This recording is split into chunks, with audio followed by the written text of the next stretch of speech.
आणि रितिका. आधी आपण स्वागत जोरदार टाळ्यांनी स्वागत करून घेऊया.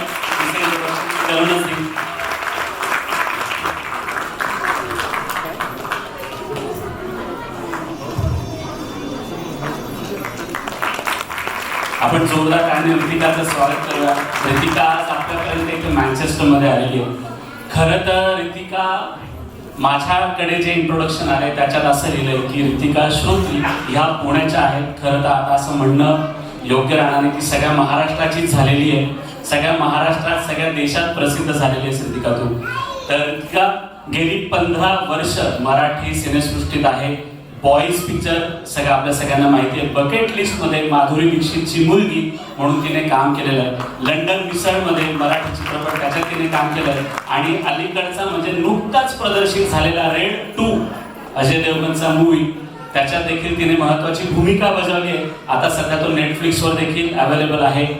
रितिकाचं आपल्या मँचेस्टर मराठी मंडळ आणि गणपती बाप्पाचं दर्शन घेण्यामागे कारण देखील आहे. कारण रितिका उद्याच म्हणजे आता ऑगस्टच्या शेवटच्या दिवशी वगैरे ते असलेलं आहे, पण उद्याच तिचं भन्नाट एक पात्री नाटक आहे द लाईट कॅचर नावाचं आपल्या मँचेस्टरमध्ये. गेल्या आठवड्यातच तिने हे नाटक एडिनबरा फ्रिंज फेस्टिवलमध्ये सादर केलंय. प्रचंड आवडलंय तिथे, प्रचंड आवडलंय. पण या कार्यक्रमाचं तिचं जे एक पात्री नाटक आहे त्याचं विशेष असं आहे की हे वन वुमेन शो आहे. आपल्याकडे एक पद्धत आहे ना वन मॅन शो, तसा एक वन वुमेन शो आहे ज्याच्यात रितिका तब्बल 10 भूमिका सादर करणार आहे. 10 व्यक्तिरेखा तिने साकारल्या आहेत. एकट्या मुलीने 10 व्यक्तिरेखा साकारल्या. म्हणजे माईकवर आम्हाला बोलायला ठीक आहे, आज कौतुक वगैरे आम्ही करतोय, हे आमच्यासाठी खूप कठीण आहे. आणि तू हे इतक्या चांगल्या पद्धतीने लोकांसमोर मांडते. रिव्ह्यूज देखील आम्ही खूप चांगले ऐकलेले आहेत. हे फ्रिंज फेस्टिवलमध्ये सादर होणारं पहिलं भारतीय एक पात्र नाटक आहे. फ्रिंज फेस्टिवल नुकतंच एडिनबरा येथे झालेलं आहे. त्याचा शो झालेला आहे.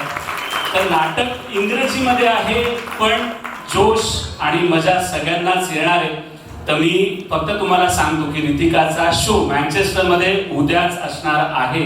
रविवार 31 ऑगस्ट दुपारी 2 वाजता शो आहे. तर इतका महत्वाचा म्हणजे 10 भूमिका एका व्यक्तीने करणं. मी आता इथे 3-4दा फिरून गेलो, मला एक 5-1 डायलॉग दिले, संपलो मी तिथे. पण 10 भूमिका तुमच्या समोर एका व्यक्तीने सादर करणं ही काय खाण्याची गोष्ट नाही. खाण्याची गोष्ट चांगल्या रितिका तू खूप याच्यापेक्षा अजून चांगली कामं करावी. चांगलं तुझ्याकडनं काम घडत राहावं. 10 व्यक्तिरेखा ही जर लिमिट असेल कोणाची तर त्याच्याही पुढे तू जावं आणि चांगल्या व्यक्तिरेखा चांगल्या भूमिका आमच्या समोर घेऊन याव्यात. मी आता हा माईक जिच्यासाठी मी का बोलतोय तिलाच देतो. रितिका.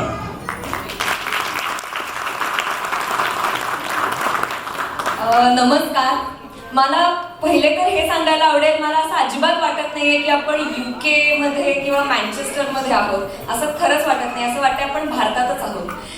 आणि म्हणजे हे खरोखर मराठी माणसाचं स्पिरिट आहे जे इकडे अशा व्हायब्रेशन्स आणि वाईब्स अशा जाणवत आहेत मला.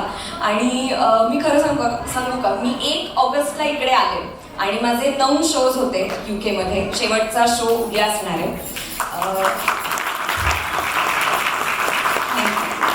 पण यावर्षी आमच्या घरी 5 दिवसांचा गणपती असतो. माझ्या आजी आजोबांकडे बसतो आणि आम्ही पूर्ण फॅमिली, काका काकू आम्ही सगळे एकत्र जमतो. आणि ते 5 दिवस म्हणजे आम्ही वर्षभर त्या 5 दिवसांची वाट पाहत असतो. पण या वर्षी मला अर्थात घरी जायला नाही मिळालं. पण आज इथे आल्यानंतर असं वाटतंय की मी अजिबात घराला मिस करत नाहीये. त्याच्यामुळे मँचेस्टर मराठी मंडळाचे खूप आभार की तुम्ही मला ही संधी दिली. तुमच्या बाप्पापाशी मला येऊ दिलं नाही तर मला माहित नाही मी गणपतीचं दर्शन घ्यायला इकडे कुठे गेले असते. पण त्यासाठी खरंच थँक्यू व्हेरी मच. आणि माझी खूप इच्छा होती तुमचं ढोल ताशा वादन ऐकायची, पण मला यायला उशीर झाला त्यामुळे आय मिस्ड इट. पण इथे जो चिमुकल्यांचा जो छोटासा डान्स मी पाहिला तो मला खूप जास्त आवडला आणि तुम्ही खूप छान करताय. असंच करत राहा.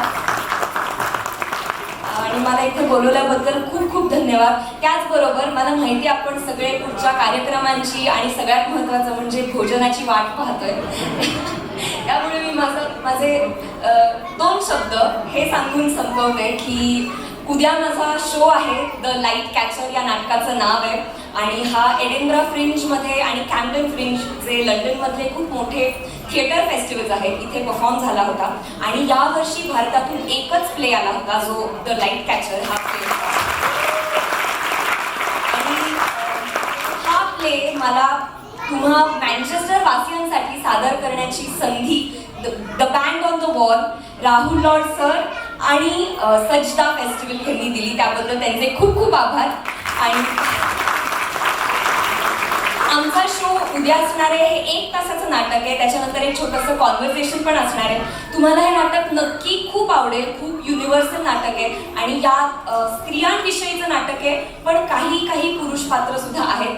तर आता मी पुरुष पात्र कशी साकारते हे पाहायचं असेल तर तुम्ही उद्या 2:30 वाजता the band on the wall इकडे नक्की या, जवळच आहे आणि मी तुमच्या सगळ्यांची वाट बघेन.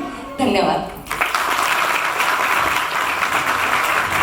धन्यवाद रितिका. आम्हाला नक्कीच 10 रितिका एकाच वेळी बघायला नक्की आवडतील.